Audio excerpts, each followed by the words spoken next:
All right, boys. So the 2021 NBA draft order has been set. So today, as you guys can tell, what we're going to be doing is just a quick little mock draft here. I am just going to be doing the first 14 teams, so all the lottery teams here.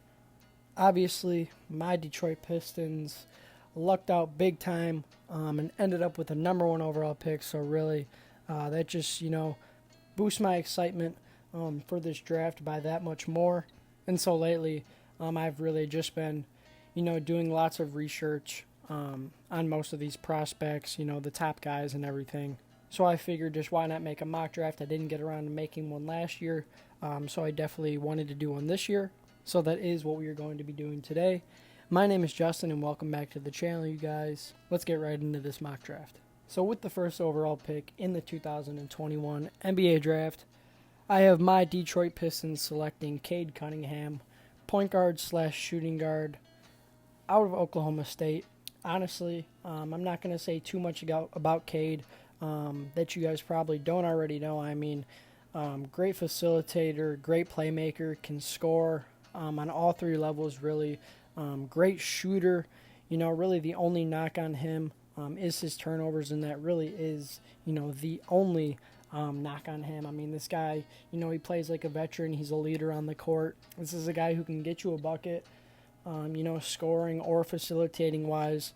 And I know some people are going to be a little bit shaky on the thought of the fit, but really I like the idea of running him at the 2 or even the 3 and just, letting Killian take over those playmaking duties more and letting Cade, just get real comfortable as a scorer in the NBA. So yeah, Cade Cunningham here with the number one overall pick. There's a reason why this guy is the number one prospect in this draft, and I don't see the Pistons taking anybody but Cade.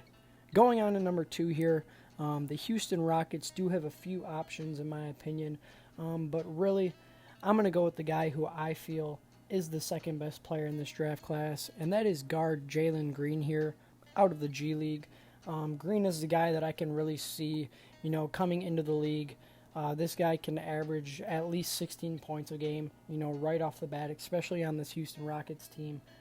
Green is just, he's a great scorer, just like Cade on all three levels. Reminds me of a guy like Bradley Beal.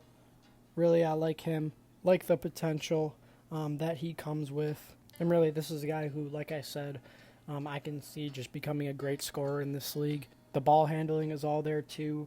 He definitely has defensive potential also. And like I said, in my opinion, he is the second best player in this draft class. I know Mobley's there, too. But really, I don't like the idea of Mobley and Wood together. That's just me. Just having two lean bigs together really doesn't suit too well with me. And I mean, I get it. The Rockets have Kevin Porter Jr., but in all reality, he can play the 3 if need be. And, Jalen can slide in at the 2 or the 3. So fit-wise, it's a great pick. Talent-wise, it's a great pick. And really, this is a guy who's the second best player in this draft class. So why not take him here at number 2? At 3 here for the Cavs, this is where things get pretty interesting. Because I feel like if the Rockets do take Mobley, they're going to kind of be stuck. I mean, I guess not really stuck. But they're going to kind of be in a bad position with having to take Green. They've obviously have, 2 ball-dominant guards in Colin Sexton and Darius Garland. But in this scenario, they are going to end up with Evan Mobley here, center out of USC. Really, Mobley is a guy who is, the perfect modern-day big in my opinion. I mean, he can stretch the floor some. The defensive potential is all there. I mean, he already comes with all that. The shot blocking is all there. The lateral quickness, really. The length, 7-foot center. Large wingspan. I mean, this is a big who, can kind of do it all. I know I get the Bam Adebayo comparisons, and that definitely suits him. In my opinion, yeah, I like Mobley. Really, the Cavs could definitely use a big, too. I mean, I really don't like the idea of them going guard at all. I mean, even if, someone like Kuminga goes here, I really wouldn't be too mad at it, to be honest, and I don't think Cavs fans should be too mad at that either. But at this scenario, they do end up with Mobley, and it's a solid pick in my opinion. I mean, you get that, that pick and roll partner for Colin Sexton and Darius Garland. So I mean, solid pick here. Definitely Mobley's a guy who, like I said, comes with the defense, has some offensive potential for sure, around the basket and on the outside on the perimeter too. So, I mean, yeah, I like the pick here. At 3 for the Cavs, going Evan Mobley. At 4 here, the Toronto Raptors lucked out and actually moved up in the draft lottery. So they end up with the number 4th overall pick, and I'm going to go with a cliche pick here and have them take guard Jalen Suggs out of Gonzaga. Suggs is a guy who actually kind of does play like Kyle Lowry, who is a free agent. So that's why they are taking Suggs here, kind of replace Kyle Lowry, get that new heir apparent in here. Smaller guard, quick, does, a little bit of everything really. You hear people call him a master of none, which, I mean, I can kind of agree with. I mean, I do feel like he has the potential to be just a great all-around point guard, and especially on this Raptors team, surrounding him with the pieces that they already have. Suggs can definitely, shine and really show what he can do in the NBA.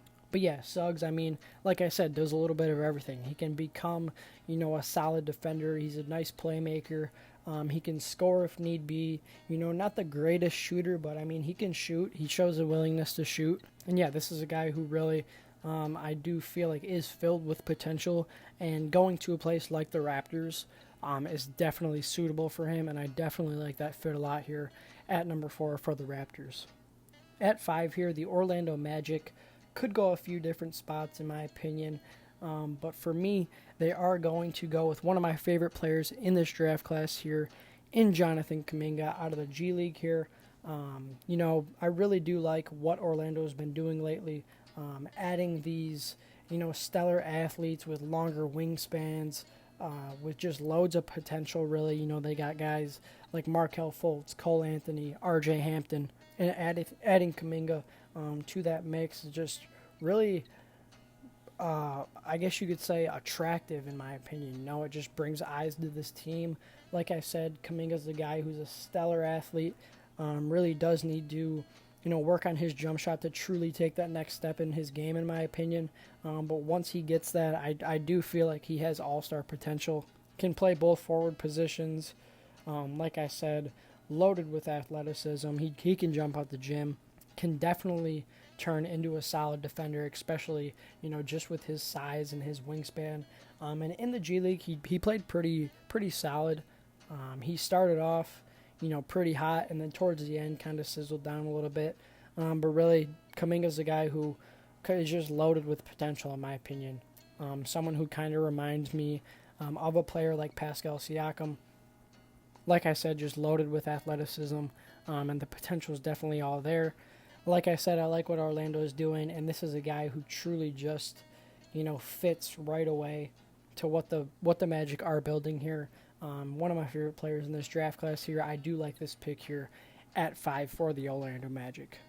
So at 6 here, Oklahoma City, again, can do a few different things, but really I'm going to go with kind of the cliche pick here, and I'm going to have them select small forward Scotty Barnes out of Florida State. Barnes is a guy who's drawing a lot of comparisons to Draymond Green, and I can definitely see that. I mean, this is a guy who, plays the forward position, but is also, a very solid playmaker. He does stuff on the court that is just kind of unique, really. Kind of plays like that point forward type of role, and really the defense is really, what stands out to him. When he plays, it's what you really notice about him is his defense, and obviously his playmaking from the forward position. A guy that does need to, like Kuminga, needs to, work on his shot a little bit, show a willingness to really shoot the ball more, and, I feel like he can be pretty dangerous. Does a little bit of everything on the court. Not the greatest, shot creator for himself, but he gets guys, on his team motivated. He plays with that high motor, which the Thunder are definitely going to love. And I mean, Scotty really does, fit in, again, to what the Thunder are trying to build here. Only 19 years old, too, so he'll have a couple of years of just straight-up development. And I'll definitely be interested to see, how Scotty Barnes translate to the NBA game. So at 7 here, Kind of an interesting pick here for the Warriors. I know I see a lot of people have them taking Davion Mitchell, but honestly, I really just don't agree with that. I don't see them using, this high of a pick, the 7th overall pick, on a backup point guard who's already 22 years old. I mean, I get it. The guy is, he's NBA ready per se, but that really just doesn't guarantee, that the Warriors are just going to select him just because he's, ready to compete right away in the NBA. I mean, they did take Nico Mannion last year, and obviously they have Stephen Curry on their team, so really backup point guard is really not the biggest position of need on this team. So who I have them selecting is guard slash forward Jalen Johnson here out of Duke. Now, the reason why I have them selecting Jalen Johnson here is because they do kind of need some help on the wing, and Johnson provides that. He can become a solid defender in the NBA. I mean, he has all the confidence in the world, which is really what you're looking for. Obviously, this is a guy who opted out of Duke halfway through the season, but really I don't think that's going to tank his draft stock too much. Nice, lengthy forward who can create his own shot, and is someone who, again, in my opinion, is pretty NBA ready. I mean, I get it. He's a younger guy, freshman coming out of college, but really, this is a unique pick here for the Warriors, but I like it here at number 7. At 8 here, I have the Orlando Magic selecting Moses Moody, freshman out of Arkansas here. Moody can play the shooting guard position, can play the small forward position, so really he's versatile in that way. Again, another one of these guys who's, pretty athletic, pretty lengthy. Like I said, that's kind of what the Magic seem to be looking for. He's a nice shooter. Another guy who's, a pretty solid defender. I feel like this draft class is just loaded with defensive talent. And this is a guy who can really blossom into being one of the best 3-and-D wings in the league, in my opinion. I'm a pretty big fan of Moses Moody here. He kind of seems to know what he's doing at all times on the court. I mean, he's a pretty smart player. Like I said, got the athleticism. I mean, the length and stuff is all there. Like I said, it's kind of what the Magic seem to be looking for. So this is who I have them selecting here at number 8. Next up is the Sacramento Kings with the 9th overall pick. And for the Kings, I have them selecting wing Franz Wagner out of Michigan here. I'm a pretty big fan of Wagner. This is another guy who, again, comes with that defensive potential. Another guy who can, blossom into a 3-and-D type of player. This is a guy whose game is pretty polished, in my opinion. And I really don't see the Kings going guard again. I mean, they're kind of log-jammed at that position at this point. They got Buddy Hield, they got De'Aaron Fox, and, of course, Tyrese Halliburton from last year. So they do need to add, that small forward, power forward type of guy. Someone who can, run the pick and roll, run the pick and pop. And Wagner's a guy who, has that potential, in my opinion, to really become a solid player in the NBA. Like I said, a nice 3-and-D player coming out of Michigan. So obviously, a solid college program who always seems to breed, solid NBA players. This is a guy who is pretty versatile on the defensive end. He can guard multiple positions, and he has that, potential to become even a great defender in the NBA, in my opinion. The Kings snagging him here at number 9 is great value to me, and I like a guy like Wagner's fit on a team like the Kings. So at 10 here, this is where things kind of get interesting. This is the New Orleans Pelicans pick. I have the Pelicans selecting Cody Kispert, forward out of Gonzaga. Kispert is another one of these guys who, has that defensive potential, can definitely become a solid defender in the NBA. Obviously, the shooting is all there. You know what you're getting with him in terms of his shot. Guy who can knock down the three, arguably the best shooter in this draft class. Someone who can blossom into a nice 3-and-D player. And that's really who I feel like the Pelicans need. They need more shooting on this team around Zion, around Brandon Ingram. If they sign back Lonzo, around guys like Lonzo, they desperately need shooting on this team. So really, going out and getting Kispert is pretty solid in my opinion. Some people might call it a reach. But I mean, this guy is, he's NBA ready in my opinion. He's already 22 years old. He understands the game. He's been in college for a few years. so he knows what he's doing. He can get to his spots, knock down his shots, and really that's all you can really ask of a guy like Cody Kispert. So I like the value here at number 10 for the Pelicans. Kispert, like I said, a guy who's going to be able to stretch the floor for guys like Zion. So yeah, Pelicans going out and drafting for need here at number 10. At number 11 here, the Hornets are in a pretty interesting spot in my opinion, because I feel like this is kind of a destination where we can see a trade back happen. Honestly, I would like someone like Franz Wagner to maybe fall here at number 11 to the Hornets. But in this scenario, in this mock draft, I am going to have them select shooting guard James Bouknight here out of UConn, going out, getting that 2 guard to put next to LaMelo, adding some shooting on this team. Only 20 years old, so there's definitely, just room for improvement all around in his game. Solid three-point shooter, solid around the rim. Really a guy who can create his own shot, and that's kind of what I feel like the Hornets need at this point, just someone to kind of put next to LaMelo, who can really, score, who can play on the defensive end. This is a guy who's shooting up the draft boards too, just as time goes on. He's one of those risers, just around the pre-draft workouts and everything. And I like the fit here at number 11 to the Hornets, James Bouknight here. Now the Spurs at 12 can do a few different things, can go, in a few different directions in my opinion. But this guy has fallen too far at this point. So I'm going to have them select point guard Davion Mitchell here out of Baylor. I get it, they still do have DeJounte Murray, but DeJounte Murray is a guy who I can see playing the 2 guard. They've already kind of experimented with that with Derek White and everything. So I like the fit here, for Davion Mitchell and the Spurs. Mitchell's a guy who, like I said before, is kind of an NBA ready player, and that's what I kind of feel like the Spurs look for almost every year in the draft. This is a guy who, kind of just does a little bit of everything. Obviously, the defensive side is all there too. Reminds me of someone like a Drew Holiday type. He can also create his own shot. Decent playmaker too. He's a good passer for sure. Shot pretty good from 3 this year too, in college, which NBA teams look for and are attracted to. So I like the fit here. Going to the Spurs, this is a guy who's kind of undersized, but really someone who I can definitely see, just becoming a solid guard in the NBA. Don't really see star potential for him, in my opinion.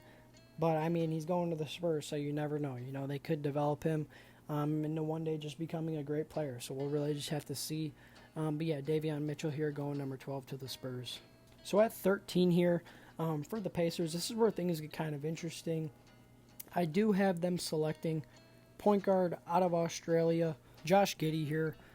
This is a guy who, to me, is just loaded with potential, and that's kind of, what you're banking on when you draft a guy like Giddey, is really just his potential. Obviously, 6'8" point guard. This guy is long and lengthy.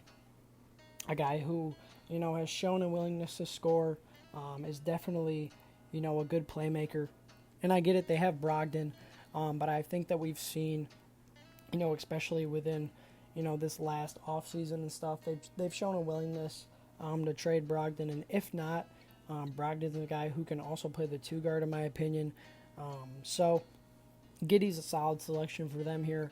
They're obviously not tied down to someone like Aaron Holiday or TJ McConnell. So coming in and getting that young point guard here is something that's pretty interesting, in my opinion. Giddey is, like I said, an intriguing prospect.